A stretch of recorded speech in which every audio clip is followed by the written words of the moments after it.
பேசலாம் வாங்க. எதை பற்றி பேசலாம்? எல்லாருக்கும் எது பிடிக்குமோ அதை பற்றி பேசலாமா? வெற்றி. வெற்றி யாருக்கு தான் பிடிக்காது? எல்லாருக்கும் பிடிக்கும். நம்ம எல்லாத்துலேயும் வெற்றி பெறணும்னு தானே ஆசைப்படுவோம். யாரிடத்தில் வெற்றி தங்கும்? இந்த கேள்விக்கு ஒரு குட்டி கதை வழியாக பதில் தேடுவோமா? மகாபாரதத்தில் பாண்டுவோட மகன்கள் தர்மன், பீமன், அர்ஜுனன், நகுலன், சகாதேவன் இவர்களை பஞ்ச பாண்டவர்கள் அப்படின்னு சொல்லுவாங்க. குந்திக்கு பிறந்த மகன்கள் தர்மன், பீமன், அர்ஜுனன். மாதரிக்கு பிறந்த மகன்கள் நகுலன், சகாதேவன். இந்த ஐவரையும் திருமணம் செய்து கொண்டவள் திரௌபதி. திரௌபதன் மகள் என்பதால் திரௌபதி என்றும், பாஞ்சால தேசத்து இளவரசி என்பதால் பாஞ்சாலி என்றும் அழைக்கப்பட்டாள். தர்மனோட குணாதிசயம் என்ன அப்படின்னா, ரொம்ப நேர்மையாக இருக்கணும். நீதி நேர்மைக்காக வாழ்பவனாக கருதப்படுவான். பீமன் பலசாலி, அதிகமாக கோபம் வரும். அர்ஜுனன் நல்ல சிறந்த வில்வித்தைக்காரன், திறமைசாலி, அறிவாளி. நகுலன் எளிதில் உணர்ச்சி வசப்படுவான். காயங்களுக்கெல்லாம் மருந்து தயாரிக்கக்கூடிய ஒரு அற்புதமான வித்தையை கையில் வச்சுருந்தான். சகாதேவன் ஞானி, முக்காலத்தையும் உணர்ந்து பேசுபவன் அவன். சரி, இப்போ இந்த 5 பேரும் தன்னோட மனைவி திரௌபதியோட ஒரு நாள் காட்டு பகுதியில் நடந்து வந்துக்கிட்டு இருந்தாங்க. அப்போது திரௌபதிக்கு விக்கல் ஏற்பட்டுச்சு, தண்ணி தாகம் ஏற்பட்டுச்சு. எளிதில் உணர்ச்சி வசப்படுவன் தானே நகுலன். அவன் உடனே சொன்னான், நான் வழியில் ஒரு குளத்தை பார்த்தேன், நீங்கள் எல்லாரும் இங்கே நில்லுங்க, நான் போய் தண்ணி எடுத்துகிட்டு வந்துடுறேன்னு சொல்லிட்டு போனான். சிறிது நேரம் ஆகியும் நகுலன் வரலை. சகாதேவனுக்கு மனசில் ஒரு நெருடல் ஏற்பட்டுச்சு. உடனே அவன் சொன்னான், நகுலனையும் காணா, நான் என்னன்னு போய் பார்த்துட்டு நான் போய் தண்ணி எடுத்துகிட்டு வரேன்னு சொல்லிட்டு அவன் போகிறான். அவன் போய் கொஞ்ச நேரம் கழித்து அர்ஜுனன் சொல்கிறான், என்ன இன்னும் அவங்க 2 பேரையும் காணா, நான் போய் என்னன்னு பார்த்துட்டு வரேன்னு சொல்லிட்டு அவன் போகிறான். அர்ஜுனன் போயும் கொஞ்ச நேரம் அவங்க 3 பேருமே வரலை. உடனே பலசாலியான பீமன் சொல்கிறான், திரௌபதியை பத்திரமா பார்த்துக்கங்க, நான் போய் தண்ணி எடுத்துட்டு அவங்க 3 பேரும் எங்கே இருக்காங்கன்னு கண்டுபிடிச்சி கூட்டிகிட்டு வர்றேன் அப்படின்னு சொல்லிட்டு போகிறான். பீமன் போனவனையும் ஆளை காணோம். திரௌபதிக்கு மனசில் கலக்கம் ஏற்பட ஆரம்பிச்சிச்சு. தர்மனை பார்த்து சொல்கிறா, நான் வேணா போய் எங்கன்னு தேடி பார்த்து கூட்டிகிட்டு வரட்டுமா அப்படின்னு ஒரு கேள்வி கேட்குறான். அமைதியாக இருந்த தர்மனுக்கு கோபம் வந்துருச்சு.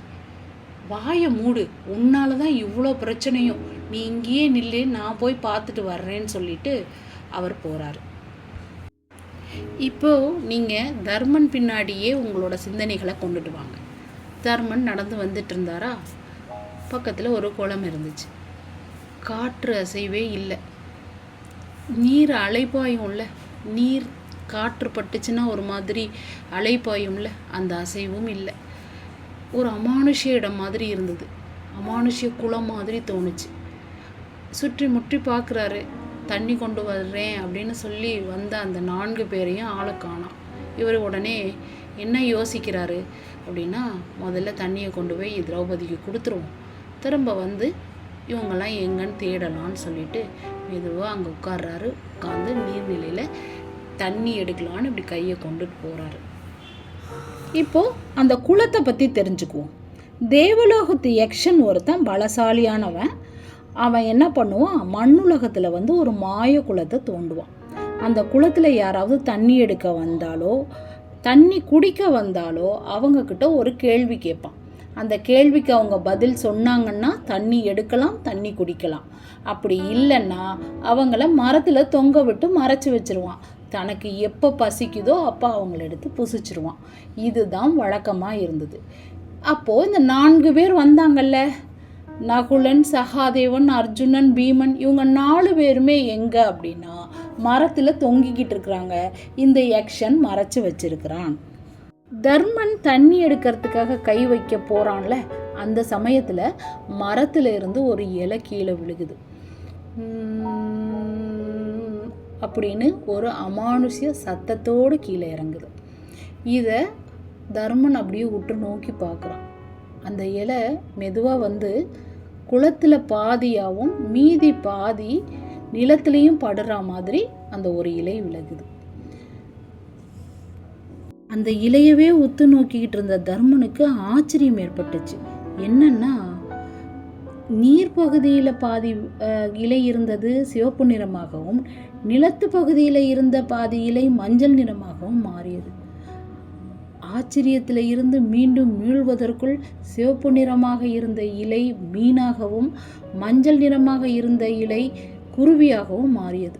ஒரே உடலில் பாதி மீனாகவும் மீதி பாதி குருவியாகவும் மாறியது.